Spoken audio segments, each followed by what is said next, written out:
Ok, moi c'est Mouchili Djimom Issoufou Soulé, maître de conférence au département de philosophie à la faculté des arts, lettres et sciences humaines de l'université de Yaoundé 1.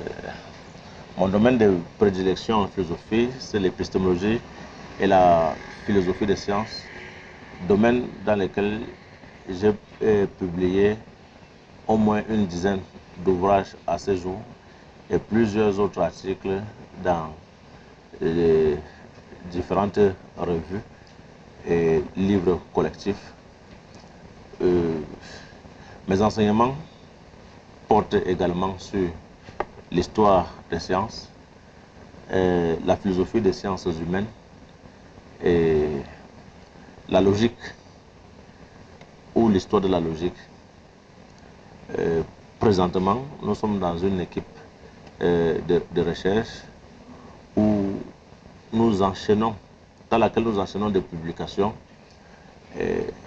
entre autres publications en cours, nous avons culture philosophique et savoir scientifique, qui pour nous représentent les piliers sur lesquels il faudrait fonder l'histoire de la dynamique des cultures de l'humanité.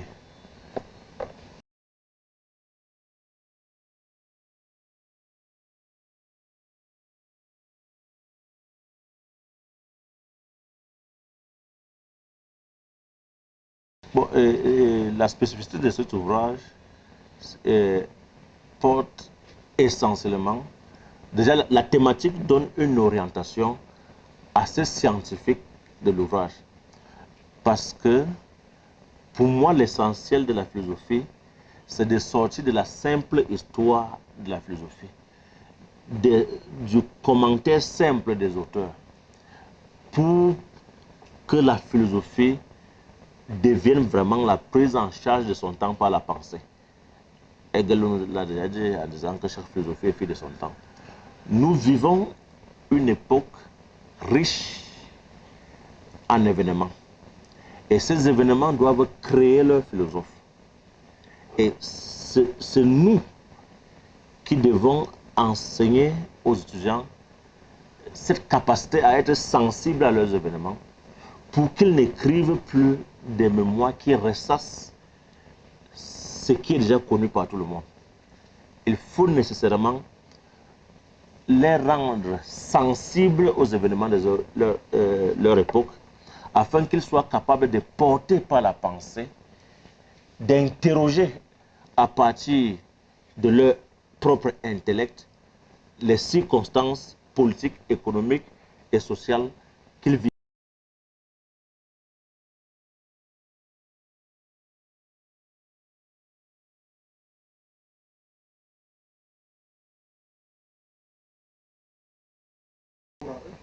Non, ce que je veux dire, c'est que la recherche doit être de moins en moins scolaire et de plus en plus inventive. L'histoire de la philosophie, elle est absolument importante. Mais ça, c'est pour des enseignements classiques. Et tout étudiant doit être informé sur les auteurs classiques de son domaine. Et moi, je pense pour ma part que étudier les auteurs, ce sont des exercices qui devraient se faire en classe comme des travaux dirigés. Mais maintenant, au moment de la recherche, on doit pousser l'étudiant à être inventif, non pas à ressasser. Vous verrez dans certaines universités des enfants qui travaillent sur la redistribution même de l'habitat dans les grandes agglomérations de leur pays. En philosophie, nous sommes aujourd'hui en plein dans une crise politique qui met en exergue la difficulté de construire un État juste et démocratique en territoire multinational. Nous vivons ça aujourd'hui. Mais est-ce qu'il y a un mémoire en vue, une thèse en vue portant sur la question? Pourtant, la philosophie est suffisamment conceptuelle pour qu'en écrivant sur ce type de sujet, qu'on ne soit pas en train d'indexer les personnes, mais qu'on soit au niveau conceptuel. Moi, je ne pense pas qu'il y ait en cours dans nos universités une thèse ou un mémoire portant sur les difficultés sociales que nous vivons en ce moment au Cameroun, par exemple. Le Cameroun était un État multinational. Et nous voyons la crise anglophone qui donne lieu à penser aux difficultés, à la problématique d'institutionnalisation d'un État unitaire en territoire multinational. Ce problème ne se pose même pas en philosophie. Vous allez constater que dans toutes les émissions télévisées, radiodiffusées, on invite les anthropologues, on invite les juristes, on n'invite pas les philosophes parce qu'on a l'impression qu'ils ne s'y intéressent pas. On a l'impression qu'ils sont attachés à des auteurs du passé et quelquefois dépassés.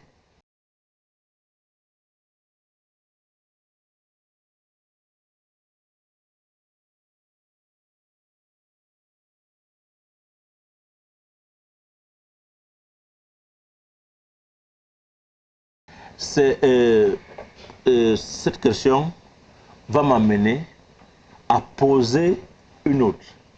La dialectique de la dynamique entre le capital et l'homme.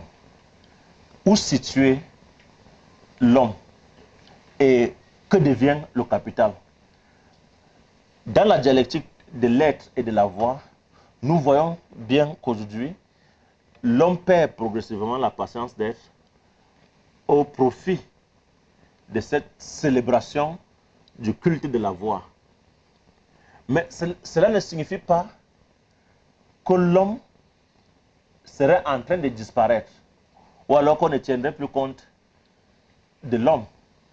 Mais il nous revient de savoir que le capitalisme ambiant n'est pas la mise en application du capitalisme tel que pensé par les pères fondateurs, à l'instar d'Adam Smith. Dans la conception première du capitalisme, il revient à l'État de jouer une fonction régulatrice.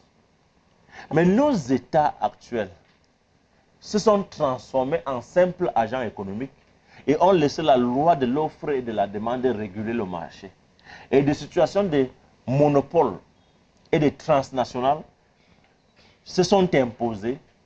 Les États qui ont des fonctions régaliennes dans la protection de l'homme ont progressivement disparu dans ces fonctions régaliennes et le secteur privé, qui est le secteur de la culture du profit, de la plus-value, est en train de prendre le pas sur l'État.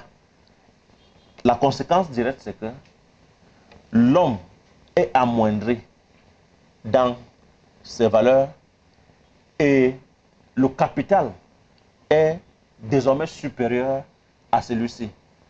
Mais ça, c'est dans les faits. Dans le principe, ça ne devrait pas être le cas, étant donné qu'il appartient aujourd'hui aux États de se réorganiser de façon à ce que l'humanité ne soit pas privatisée. La promotion de l'humanité est une des fonctions régaliennes de l'État. Mais à partir du moment où on est en train de privatiser même l'humain, parce qu'on estime qu'aujourd'hui n'est qu'un agent économique, et celui qui n'a pas le pouvoir d'achat, ça signifie qu'il n'existe pas. Il faudrait donc que l'humanité de l'homme soit remise en exergue. Mais comment le faire si les États ne sortent pas de la léthargie dans laquelle ils sont entrés en laissant le cours du marché entraîner l'homme?